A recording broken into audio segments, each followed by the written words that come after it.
Hi and welcome to Not Celera, where nothing is perfect, just handmade. Today I want to share two stitches I used in this project. They are originally found really hard to understand. The cable chain 2-loop cross stitch and the cable 3-strand stitch. When I started working on this project, I didn't even know what a treble was, let alone how I would be able to do this pattern. I bought this pattern on Etsy, link below. I'll now explain how I'm going to be doing it. For this stitch, I skip the first two DC stitches and work into the third one. I will only be using the front loop, since that's what the pattern asks for. You'll see me yarn over my hook twice to create a treble. This will create 2 extra loops next to my active loop. I'll go through the stitch so I can get my yarn. Now, I have 4 loops on my hook with which I can create the treble. To do so, I will go get my yarn again and go through the first 2 loops. This will leave 3 loops on my hook, and I will repeat this step until I have only my active loop left. And this will create my first cable strand. For the next 2 cable strands, I'm going to repeat these steps going in front of the first cable I created. So the second cable I'm going to create should be going into the first skip stitch, and the third will be going in the second skip stitch.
As you can see, the next stitches I can work in are as follows. A double crochet stitch, the 2 chain loop, which consists out of a single crochet followed by a 2 chain and ending with a single crochet, and then another double crochet stitch. My first cable has to go through the second double crochet. This cable is made the same way as shown before. For the next part in this pattern, I'll be working into the first loop of the 2 chains, where I now am making a single crochet, then chain 2, and in the second loop I'll be adding a single crochet again.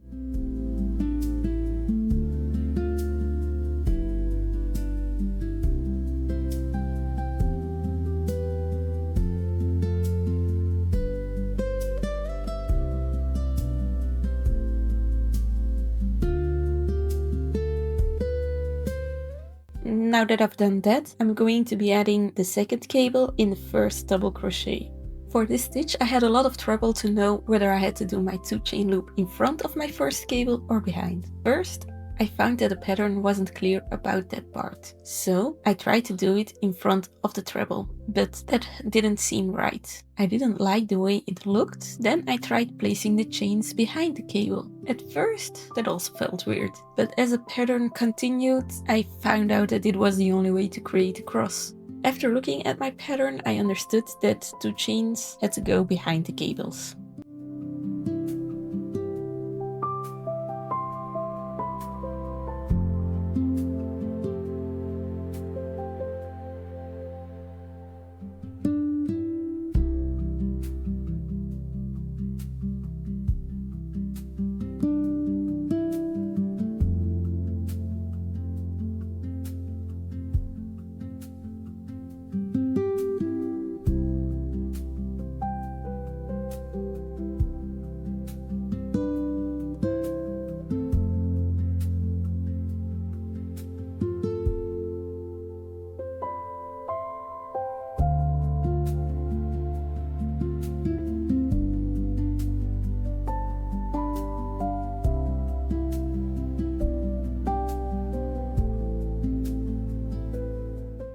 even though there was a lot of trial and error, I'm glad that I learned these 2 stitches. I'm really enjoying how this project is coming together. The pattern has a very Celtic vibe to it, and it feels rewarding to finally understand what I'm doing. If you're learning to crochet too, and it sometimes feels confusing or frustrating, remember that's completely normal. Sometimes all it takes is just slowing down and give yourself permission to try again.